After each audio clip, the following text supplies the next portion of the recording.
안교교과 해설 방송을 시작하겠습니다. 오늘은 제8과인데 제목은 새 언약의 중보자이신 예수라고 하는 제목입니다.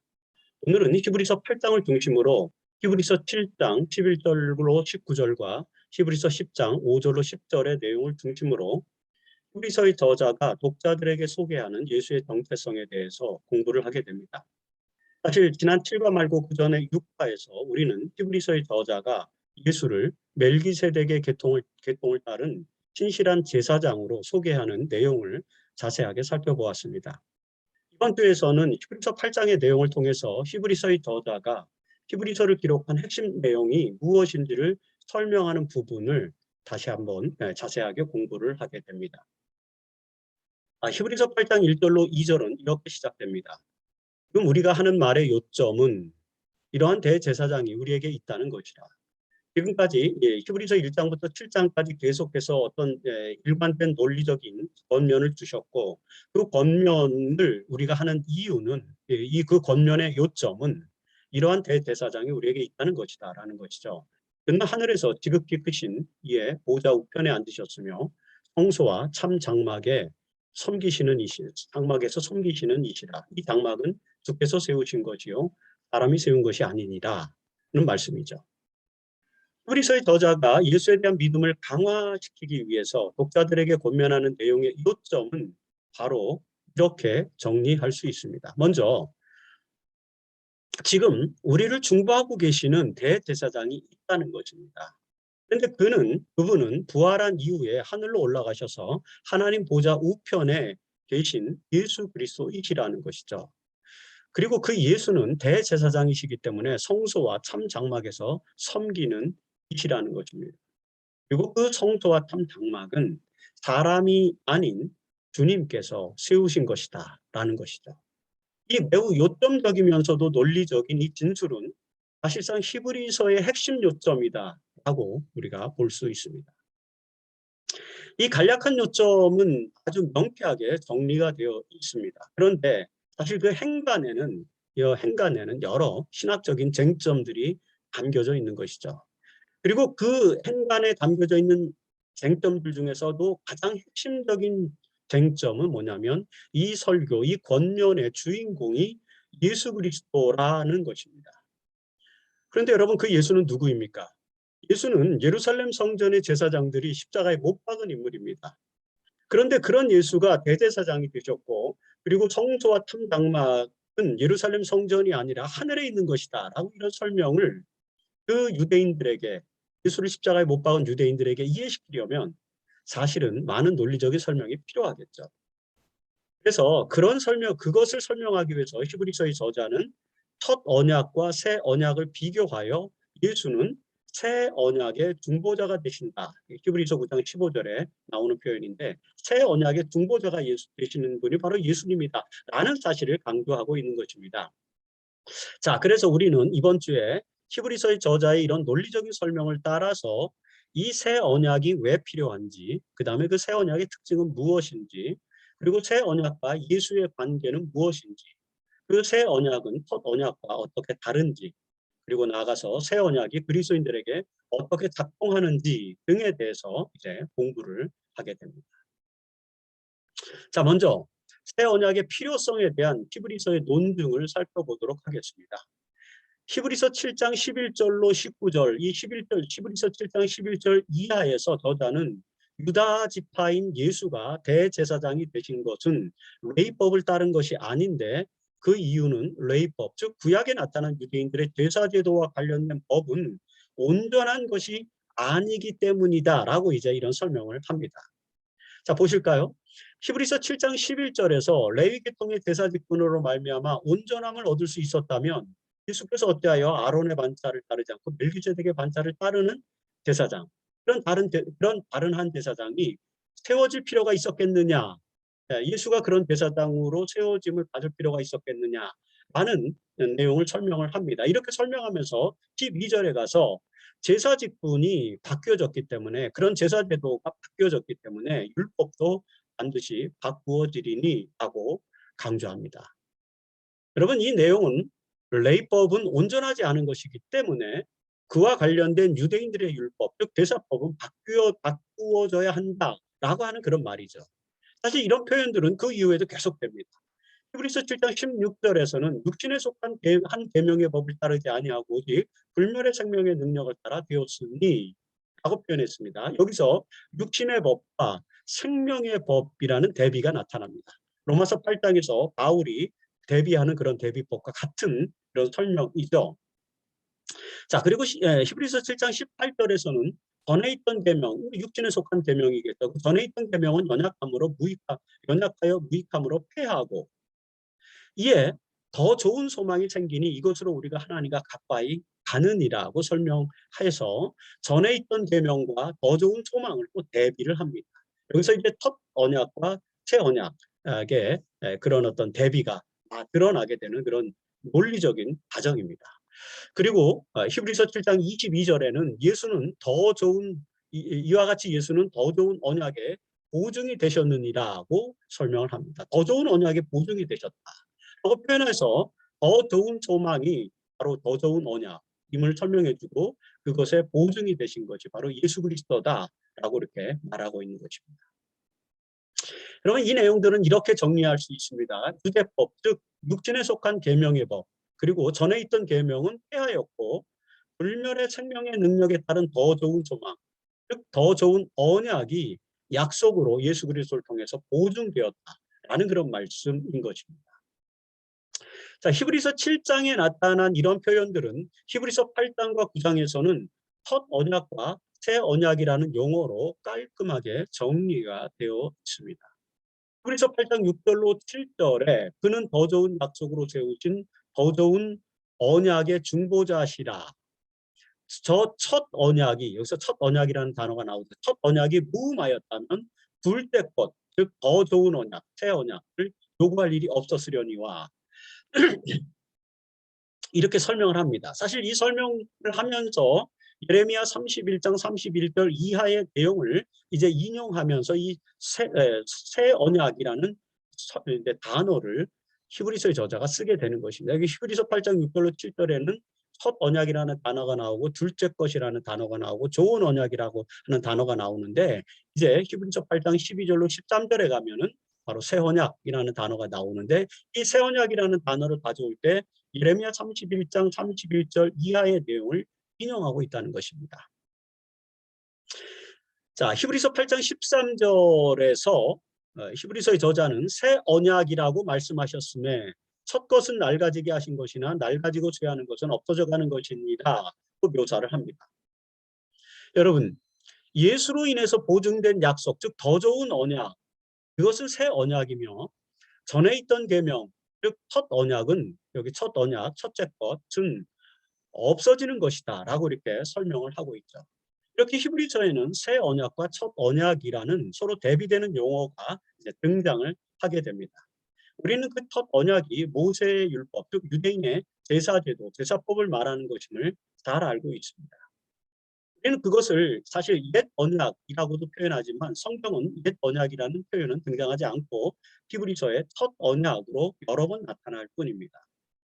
그리고 이 새 언약이라는 단어는 구약에서는 예레미야 31장 31절에서 유일하게 등장하지 않습니까? 여기 보라 날이 이르니니 내가 이스라엘 집과 유다 집에 새 언약을 맺으리라.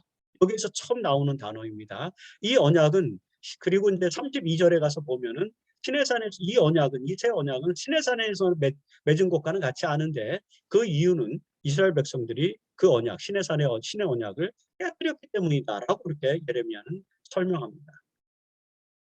이런 예레미야의 내용을 유일하게 인용한 저자가 히브리서의 저자죠. 이 히브리서의 저자는 히브리서 8장 8장 8절로 12절에서 예레미야 31장 31절의 이하의 내용을 인용한 후에 13절에서 새 언약이라 말씀하셨음에 새 언약이라고 말씀하신 이유는 첫 것은 낡아지게 하신 것이기 때문이다 라고 설명을 합니다. 자, 이 내용에 따르면 이스라엘 백성들이 출애굽을 한 후에 받은 시내산에서의 언약, 그 유대교의 계명의 율법으로 맺은 그 언약은 그 이스라엘 백성들이 스스로 파기함으로 인해서 없어지게 되었다라고 하는 것이죠. 그리고 그렇지만 여호와의 날이 이르면 하나님께서 당신의 백성들과 이제 그래서 새 언약을 맺게 된다라고 하는 거죠.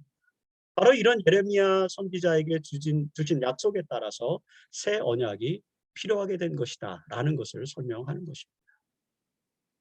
여러분, 여기서 우리가 주목해야 할 것은 첫 언약이 없어지고 새 언약이 필요한 이유가 무엇이었는지에 대한 것이죠.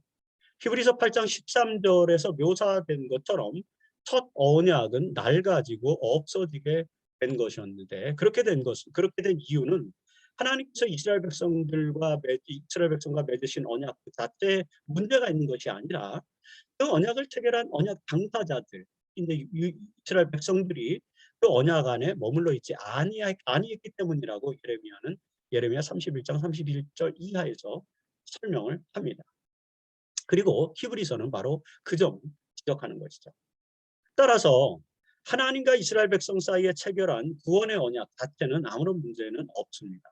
사실 그 언약은 아담, 노아, 아브라함, 모세, 다윗 그리고 여러 선지자들에 의해서 지속적으로 강조되었던 것이죠.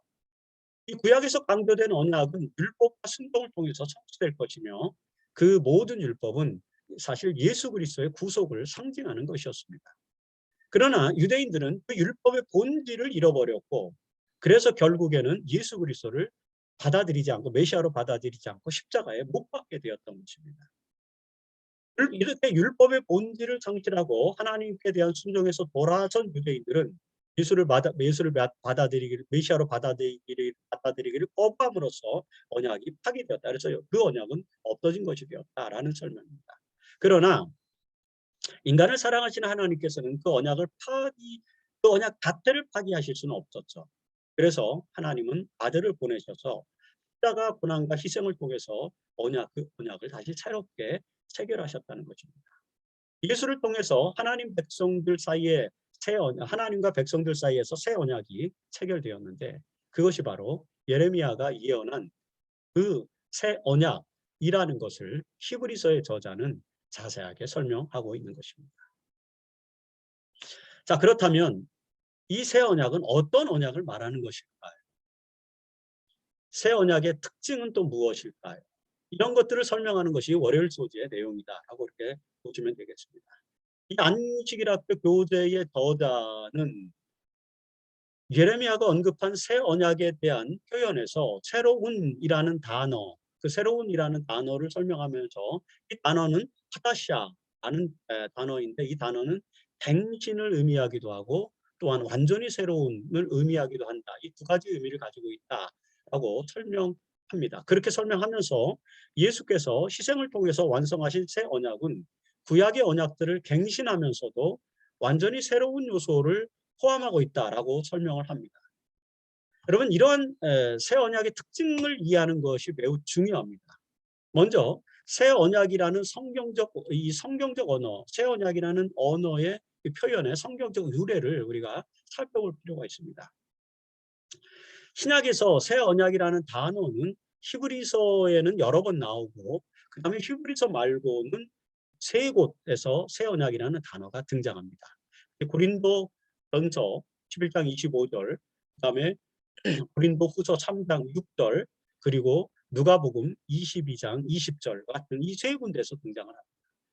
이 중에서 가장 먼저 기록된 것은 AD 56년경에 기록된 고린도전서이죠. 이 고린도전서 11장 25절은 주의 만찬을 설명하면서 예수께서 이 잔은 이제 잔을 들서 축사하면서, 이 잔은 내 피로 세운 새 언약이니 이것을 행하여 마실 때마다 나를 기념하라 하셨으니 라고 기록하고 있습니다.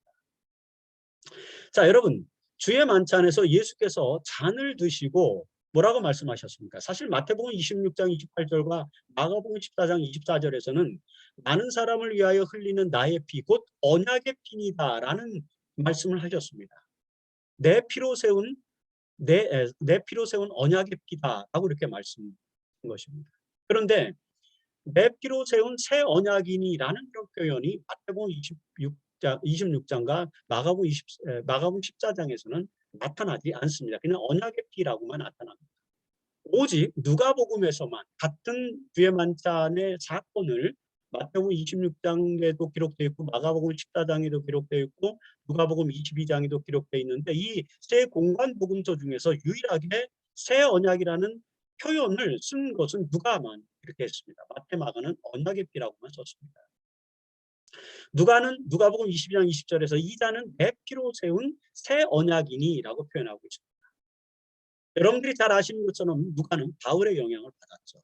그래서 바울의 영향을 받은 누가는 예수 그리스도의 희생을 새 언약으로 묘사하는 것입니다. 왜냐하면 바울은 고린도전서에서 AD 56년에 이미 그 주의 만찬에서 예수님께서 피로 세운 언약이 새 언약이다라는 표현을 쓰고 있었기 때문입니다. 자, 이렇게 볼 때 예수의 희생을 새 언약으로 이해한 것은 바울의 신학에서 강조된 것임을 우리는 알 수 있는 것입니다. 즉 바울의 가르침을 따라서 초기 그리스도인들은 예수 그리스도의 십자가 고난과 희생을 통해 새 언약이 성취되었음을 받아들이게 되었다는 것을 우리가 알 수 있게 되죠. 히브리서의 저자는 바로 이런 기독교 신학을 바탕으로 모세의 율법을 첫 언약으로 그리고 모세율법을 첫 언약으로 그리고 예수의 희생으로 다시 세운 언약을 새 언약으로 규정하는 이 언약의 신학을 완성된 형태로 제시해주고 있는 것이다라고 볼 수 있습니다. 자, 이처럼 새 언약은 모세 언약을 넘어선 전혀 새로운 언약으로 이해할 수 있습니다. 단지 그 신의 언약, 모세 언약을 갱신한 것일 뿐이 아니라 새로운 언약으로 이해하는 것이 필요하다. 이 두 가지 의미를 다 담고 있다라고 설명하는 이 교과의 저자의 해석은 바로 그런 의미를 담고 있다는 것입니다. 이 모세 언약을 넘어서 전혀 새로운 언약으로 이해할 수 있는데 그 언약의 본질적인 내용은 하나님과 하나님의 백성들 사이의 영원한 언약이지만 그 언약의 작동 방식은 전혀 새롭게 나타났다는 것입니다. 여러분, 첫 언약, 첫 것, 즉 모세 언약에서는 율법의 순종, 율법에 대한 순종으로 언약 관계가 유지되는 것처럼 지속적으로 강조됩니다. 구약 성경에서. 하지만 새 언약, 즉 예수께서 피로 세우신 이 새 언약은 예수께서 주신 언약은 사랑으로 역사하는 믿음으로 유지된다라고 하는 것입니다. 이에 대해서 엘렌 G 화이트는 이 부조화 선지자 372페이지에서 이렇게 설명하고 있습니다. 옛 언약의 조건은 순종하라 그리하면 살리라 였다. 그러나 새 언약은 더 좋은 약속, 즉 죄의 용서와 약속과 마음을 새롭게 하고 마음을 하나님의 율법의 원칙과 일치하게 하는 하나님의 은혜의 약속 위에 세워졌다라고 파이프인도 설명을 하고 있죠. 첫 언약은 율법에 대한 순종으로 유효하게 되는 것으로 유대인들은 계속해서 가르쳤습니다. 사실 이 첫 언약에서도 모든 희생제물들은 예수를 상징하는 것이었고 그 희생제물의 대속으로 말미암아 용서를 받는다는 것을 계속해서 가르쳤습니다. 그럼에도 불구하고 유대인들은 율법의 민족답게 언약의 조건을 철저하게 율법과 순종의 관계로만 이해한 것입니다. 여러분, 그러나 연약한 인간으로서 그들은 순종에 이르기를 실패했습니다. 결국 그들은 예수 그리스도의 대속을 필요로 했지만 그분의 대속을 거부하게 된 것입니다. 이렇게 해서 첫 언약은 깨어지고 없어졌죠. 그렇지만 하나님께서는 그 깨어진 관계를 회복하고 다시 언약 관계를 이어가고자 하셨습니다. 그러나 모형으로 예표된 것들로는 온전한 언약 관계를 계속해서 이어갈 수가 없었죠. 그래서 더 확실한 방법으로 언약을 다시 세우시기 위해서 사실은 다시 세웠다기보다는 그 모든 구약 시대에 주어졌던 율법에 예표되었던 원형인 예수 그리스도를 통해서 직접 언약을 세우는 것이죠. 그래서 하나님께서는 당신의 아들을 땅에 보내셔서 화목제물이 직접 되게 하신 것입니다. 이렇게 성육신하신 인간으로 오신 예수 그리스도의 희생의 피로 언약, 즉 새 언약을 체결하셨다는 것. 바로 이것이 오늘 우리가 보는 새 언약의 특징이다라고 그렇게 정리를 할 수 있습니다. 자, 이처럼 새 언약의 예언과 그 성취의 중심엔 예수 그리스도께서 계신다라고 하는 것이죠. 여러분 히브리서 7장 22절에서 이와 같이 예수는 더 좋은 약속의 보증이 여기 초기파 약속입니다. 약속의 보증이 되셨느니라고 설명하고 있는데 이 표현은 바로 지금 제가 설명드린 배경을 이해하도록 그렇게 설명해 주는 것입니다. 여기서 더 좋은 약속의 보증이 되셨느니라라는 이 표현을 새 번역에서는 더 좋은 언약을 보증하는 분이 되셨다. 이렇게 예수는 더 좋은 언약을 보증해 주는 분이 되셨다라고 설명을 합니다. 히브리서 8장 6절에서는 더 좋은 언약으로 세우신 더 좋은 약속으로 세우신 더 좋은 언약의 중보자시라고 또 예수를 소개합니다. 더 좋은 언약의 중보자라는 표현에서 우리가 이해해야 될 신학적인 요소는 무엇일까요? 하열 소지는 바로 이 질문에 대한 설명을 제공해 주고 있고, 더 좋은 언약의 중보자라는 표현은 무슨 뜻인가라는 걸 설명해 주는 것입니다. 먼저 히브리서의 저자가 첫 언약과 새 언약을 비교하여 강조하는 목적이 무엇인지를 알아볼 필요가 있습니다. 그래야 언약의 중보자라는 의미를 이해할 수 있습니다. 지금까지 설명한 것처럼 히브리서의 기록 목적과 히브리서의 기록 목적과 그 다음에 히브리서에서 첫 언약을 강조하는 것의 목적이 일치하는 것이라는 내용을 우리가 이해하게 됩니다. 다시 말해서 유대인들 중에서 예수를 믿고 그리스도인이 된 사람들이 옛 동료 유대인들의 조롱과 비방으로 흔들리는 믿음의 상태에 있었다고 계속해서 말씀드렸습니다. 그래서 그 믿음을 굳게 하기 위해서 히브리서의 권면이 주어졌다. 히브리서 권면의 목적이 그것이다라는 것을 우리가 1과 2과를 통해서 살펴보지 않습니까?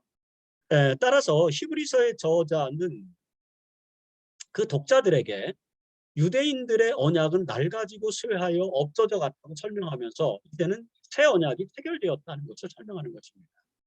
따라서 예수를 믿는 그리스도인들은 이제 그 새 언약으로 하나님의 백성이 되었는데 그 새 언약은 첫 언약보다 더 좋은, 훨씬 더 좋은 언약이라는 것을 강조하는 것이죠.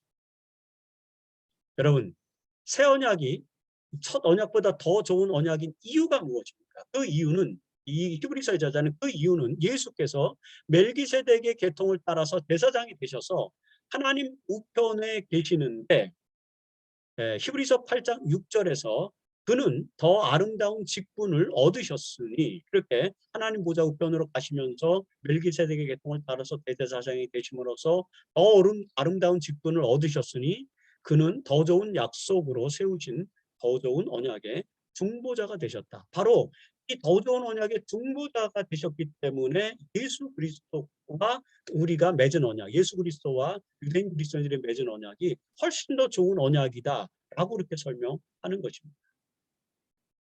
자, 그분께서 더 좋은 언약, 더 좋은 약속으로 새 언약을 세우셨다는 것, 이것이 이제 다음 그 수요일 소지에서 우리가 좀 살펴보게 될 것입니다.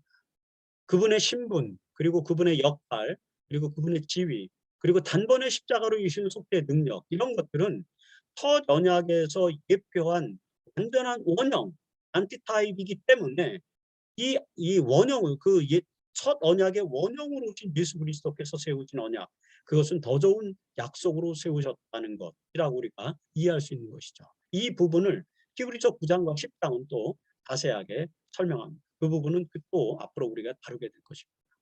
자, 여기서 우리가 주목할 것은 예수님께서는 더 좋은 언약의 중보자, 새 언약에 있는 더 좋은 중보자에게 더 좋은 언약의 중보자가 되셨다라는 말, 그 말이 무슨 의미인지를 이해하는 것, 그것이 화요일 소지에서 저자가 강조하려고 하는 거죠. 더 좋은 언약의 중보자가 되셨다는 말은 과연 그러면 무슨 의미일까요? 여기서 중보자로 번역된 단어, 메스테스라는 단어인데 이 말은 둘 사이를 중재하는 중재자라는 뜻을 갖고 있기도 하고 사실 더 넓게는 보증인을 뜻하기도 합니다. 즉, 새 언약에서 예수의 위치는 하나님과 죄인 사이에서 중재하시는 중재자일 뿐만 아니라 죄인의 용서와 구원을 보증하는 보증인이라는 것입니다. 여러분, 첫 언약에서 제사장은 하나님과 죄인 사이를 중재하는 중재자의 역할을 했습니다. 그러나 새 언약에서 예수는 지상의 제사장들이 중재자의 역할을 한 것, 그것을 했을 뿐만 아니라 그분 스스로가 직접 화목제물이 되셔서 죄인들의 구원을 보증하시는 역할까지 하셨다라고 하는 것입니다. 그것이 여기 새 언약의 중보자라고 하는 중보자라는 단어가 갖는 이중적 의미다라고 하는 것입니다. 엘렌 화이트도 시대소망 790페이지에서 이 사실을 이렇게 설명하죠. 예수께서는 하늘 궁정에 올라가 하나님께로부터 사람들의 죄에 대한 당신의 속죄는 충분하였고 당신의 피로 모든 사람이 영생을 얻을 수 있다는 보증의 말씀을 친히 들으셨다. 아버지께서는 그리스도와 맺은 언약을 인정하시고 회개하고 순종하는 자들을 받으시며. 자, 하나님께서는 보증인이 되신, 이 구원의 보증인이 되신 예수를 통해서 죄인들을 용서하시고 구원하신다, 그런 말씀이시죠. 이것이 새 언약의 중보자가 되셨다라는 그런 말씀에 들어있다는 거죠. 그래서 이처럼 이렇게 단순하게 중보자로서만 서신 것이 아니라 그 구원의 보증까지 약속하시는, 직접 화목제물이 되어서 보증하신 분이기 때문에 이렇게 예수께서 체결하신 그 언약은 더 좋은 언약, 그리고 예수는 더 좋은 언약인 새 언약의 보증인이 되셨다라는 그런 말씀입니다.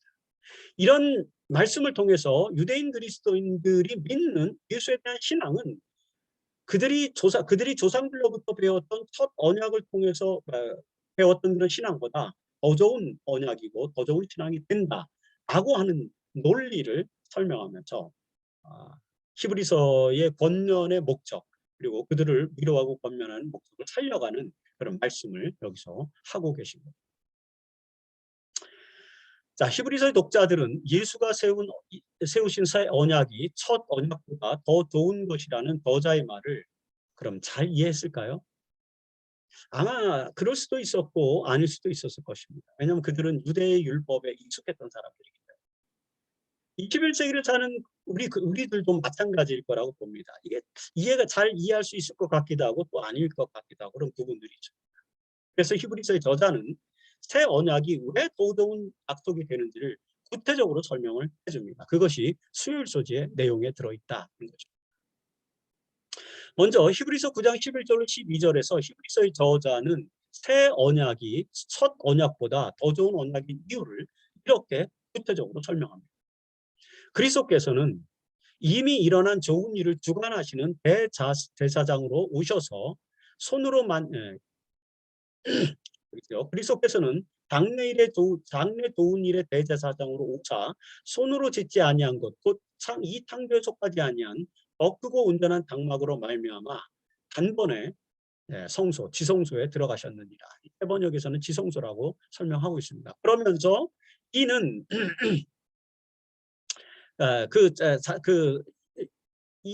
이걸 설명하면서 그는 예수님은 염소나 송아지의 피로서가 아니라 자기 자신의 피로서 우리에게 영원한 구원을 이루셨다라고 그렇게 설명합니다.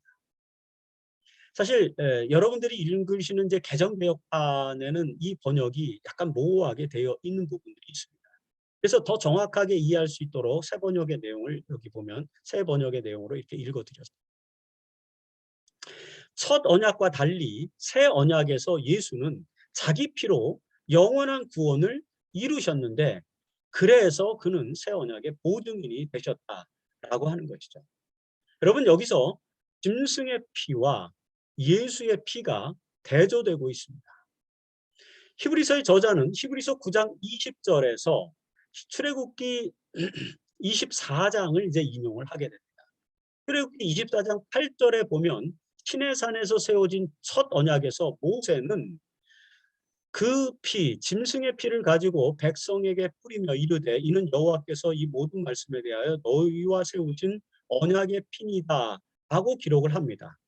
히브리서의 저자는 이 내용을 인용하면서 첫 언약에서는 그 언약의 피가 짐승의 피였다, 염소나 송아지의 피였다 라고 설명을 합니다. 그러나 마가복음 14장 24절에 보면은 예수님께서는 주의 만찬에서 자신의 피를 언약의 피라고 소개를 하고 있죠. 그래서 이 내용을 통해서 볼 때 새 언약은 짐승의 피가 아닌 예수의 피로 체결되었기 때문에 짐승의 피보다 훨씬 더 우월한 그 원형이 되는, 희생제물의 원형이 되는 예수의 피로 체결되었기 때문에 새 언약은 더 좋은 언약이 된다라는 것을 설명하는 것이죠. 죄송합니다. 자, 히브리서 10장 1절에서 저자는 율법은 장차올 좋은 일의 그림자일 뿐이고, 그러니까 구약의 율법 첫 언약은 장차올 좋은 일의 그림자일 뿐이고 삼형상이 아니므로 해마다 늘 드리는 그 제사와 드리는 같은 대사, 드리는 그 같은 대사로는 나오는 자들을 언제나 온전하게 할 수 없느니라고 강조합니다. 구약의 율법, 유대인들이 받은 그 모세법으로는 그 모세법은 그림자일 뿐이기 때문에, 그리고 타명상이 아니기 때문에 그런 제사로는 온전하게 될 수 없다라는 것이죠. 그리고 히브리서 10장 4절에서 또 황소의 피와 염소의 피가, 성소와 염소의 피가 등이 죄를 없애지 못한다. 이 출애굽기 14장 8절에서 모세 율법에는 짐승의 피로 제사를 드렸지 않습니까? 이런 것이죠. 자, 이렇게 황소와 염소의 피가 능히 죄를 없애지 못한다라고 설명합니다. 그러면서 히브리서의 저자는 시편 40편 6절 이하의 내용 인용하는데, 그 시편 40편 6절에서 다윗은 하나님이 제사와 예물을 원하지 아니하시고 오직 나를 위하여 한 몸을 예비하셨도다라는 기록을 이제 하게 됩니다. 이 시편의 내용을 히브리서 저자는 인용하면서 이렇게 인용을 하죠. 히브리서 10장 8절입니다. 주께서는 제사와 예물과 번제와 속죄제는 원하지도 아니하시고 기뻐하지도 아니하신다고 하셨고, 그것은 다 율법을 따라 드리는 것이다. 그 모세법을 따라 드리는 것뿐이다라는 것이죠. 신의 언약, 즉 첫 언약에 나타난 짐승의 피는 대표이기 때문에 죄를 없이 하지 못하므로 주님께서 오시면 그것들은 폐해진다라는 그런 말씀입니다. 그래서 히브리서 10장 9절에서 저자는 그 첫째 것을 해하심은 둘째 것을 세우려 하심이라 그 설명을 하죠. 그러면서 이 뜻을 따라 예수 그리스도의 몸을 단번에 들이심으로 말미암아 우리가 거룩함을 얻었느니라 하고 강조를 합니다. 시편 40편의 말씀처럼 하나님은 첫째 것, 즉 제사와 예물을 폐하시고 둘째 것, 즉 한 몸을 따로 예비하셨는데, 그것이 바로 예수 그리스도라는 것이죠. 그래서 히브리서 10장 12절에서 오직 그리스도는 죄를 위하여 한 영원한 제사를 드리고 하나님 우편에 앉으사라고 설명하는 것입니다. 여러분, 이런 모든 내용들은 예수의 피로 세워진 언약, 즉 새 언약이 첫 언약보다 더 좋은 약속이 된다라는 그 이유를 설명하는 것입니다. 그러므로 첫 언약에서 벗어나 새 언약에 참여한 유대인 그리스도인들은 고민할 필요가 없이 더 좋은 언약에 있음을 깨닫고 예수를 믿는 믿음을 더 굳게 하라는 것을 이제 가르치고 권면하는 것이 바로 이 히브리서의 기록의 내용이자 목적이다라는 것입니다. 자, 여기까지 잘 이해하게 되셨습니까? 그렇다면 이제 우리는 이번 주 교과의 마지막 부분인 목요일 소지로 넘어가도록. 히브리서의 저자가 구약 성경을 많이 인용하고 있다는 사실에 대해서는 이미 말씀드린 적이 있었습니다. 그런데 히브리서에 보면은 같은 성경절을 반복해서 인용하는 경우가 있습니다. 예를 들어서 시편 2편 7절, 내가 오늘 너를 낳았도다, 뭐 이런 표현들, 그 다음에 시편 95편 8절과 11절, 그리고 예레미야 31장 33절 같은 것들, 이런 것들은 두 번 이제 반복해서 인용을 합니다.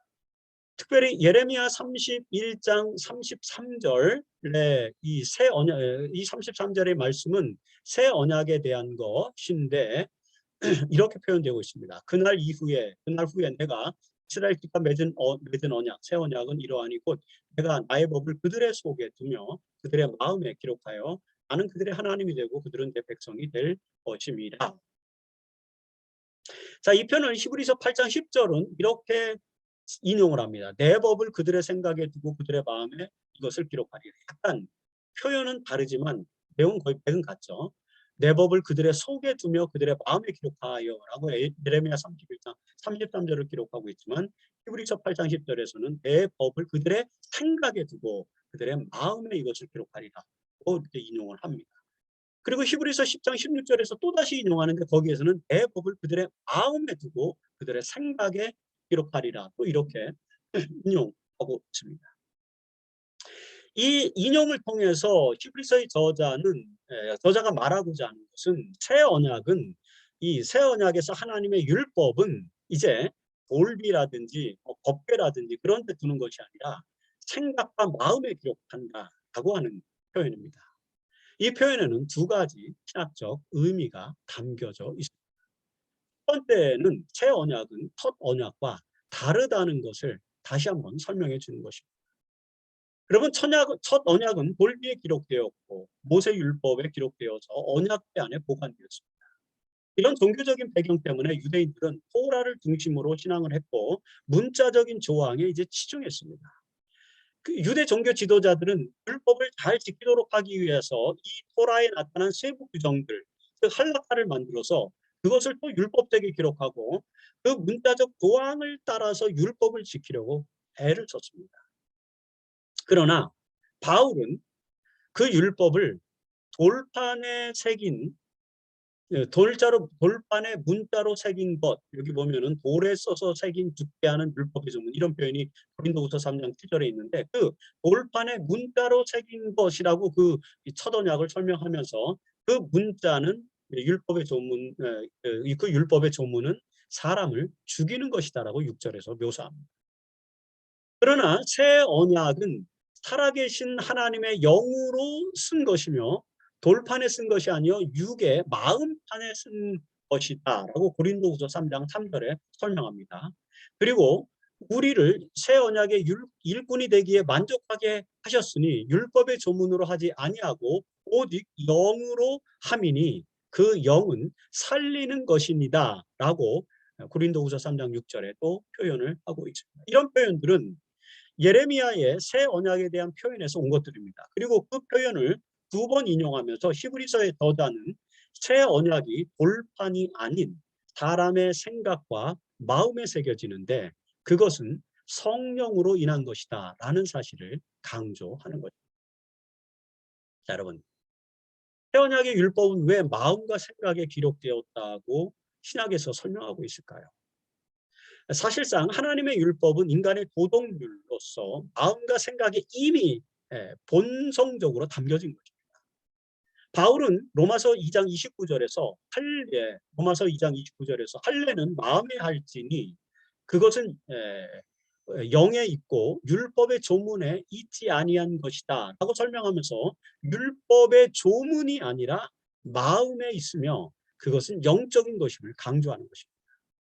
따라서 첫 언약은 그림자였기 때문에 율법책과 그 문자에 율법을 두었지만 이제 새 언약은 더 이상 그럴 필요가 없이 원래대로 영적인 것으로 마음에 새겨진 것이다 라고 설명하는 것입니다. 새 언약은 율법을 마음에 새긴다는 이 표현은 기독교 신앙에서 매우 중요한 표현이죠. 여러분, 신앙은 영적인 행위이고 마음과 생각에서 구현되는 것입니다. 우리의 마음과 생각에 심어진 사랑과 정의를 실현하는 것, 그것이 율법에 순종하는 참된 행위라고 성경은 계속해서 말씀하고 있죠. 다시 말해서 인간의 양심과 도덕에 하나님의 뜻인 율법이 새겨져 있기 때문에 그 양심과 도덕을 따라 살아가는 것이 영적인 삶의 기초가 된다라고 하는 것입니다. 새 언약의 보증이 되신 예수를 믿는 사람들에게는 성령이 내주하게 되고 그 성령은 마음과 생각에 심겨진 하나님의 뜻을 일깨워서 사랑과 정의를 추구하게 이끌어줍니다. 그렇게 해서 갈라디아서 5장 22절에 성령의 열매가 맺혀지게 되죠. 사랑과 희락과 화평과 오래 참음과 자비와 양성과 충성과 온유와 절제, 이런 성령의 열매가 온전하게 우리의 삶 속에서 형성된다. 그래서 하나님께서는 이제 새 언약에서는 더 이상 율법을 돌 위에 새기지 않고 우리의 마음에 있는 도덕률, 양심, 그것을 성령을 통해서 되새겨주게 한다. 이런 것이 이제 우리의 생각과 마음에 율법을 두셨다라는 그런 표현인 거죠.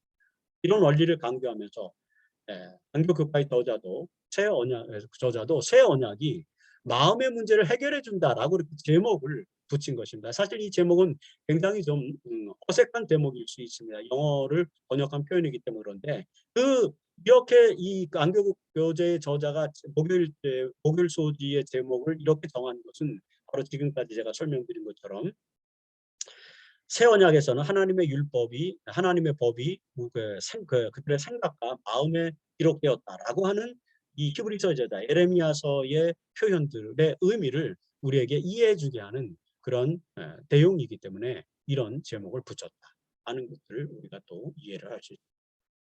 자, 오늘의 교과를 결론 지으면서 교재 저자는 경로의 계단 60페이지를 연구 주제로 제시해 주고 있죠. 거기에는 이런 표현이 있습니다. 우리의 마음이 새로워져서 하나님과 같이 될 것 같으면, 그리고 하나님의 사랑이 우리의 심령에 심어지면 하나님의 율법이 우리의 생애에 실천되지 않을 것인가. 그러니까 제가 설명된 그런 내용이죠. 설명드린 내용입니다.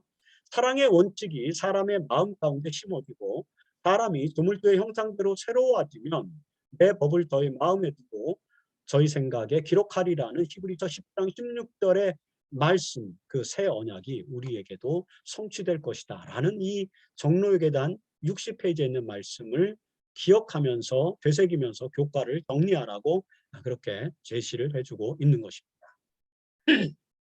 자, 이번 주 우리는 새 언약에 대해서 살펴보았습니다. 유대인들에게 주어졌던 첫 언약은 장차 올 좋은 일의 그림자였는데 유대인들은 그 언약을 스스로 파괴하였습니다. 그래서 새 언약이 필요하였죠. 새 언약은 첫 언약에서 예표한 원형이 되시는 예수 그리스도의 피로 맺어졌고 예수에 의해서 보증까지 되셨습니다. 그래서 새 언약은 더 좋은 언약이 된 것입니다. 여러분, 짐승의 피는 온전하게 할 수 없으며 오직 예수의 피로서 온전하게 되기 때문에 새 언약은 더 좋은 언약이 된 것입니다. 이런 새 언약으로 인해서 하나님의 율법은 성령에 의해 우리의 마음과 생각에 기록되었습니다. 이제 새 언약의 백성들은 마음에 새겨진 하나님의 율법에 성령의 능력으로 순종함으로 성령의 열매를 맺게 되었습니다. 이처럼 예수를 믿는 믿음은 더 좋은 언약에 참여하는 것임을 히브리서의 저자는 당시의 독자들과 그리고 21세기를 사는 오늘 우리 그리스도인들에게도 강조해 주고 있습니다. 우리 마음속에 새겨진 새 언약이 우리의 삶에서 결실을 맺도록 성령의 인도하심에 순종하는 저와 여러분이 되기를 바라면서 오늘 교과 해설 방송을 마치도록 하겠습니다.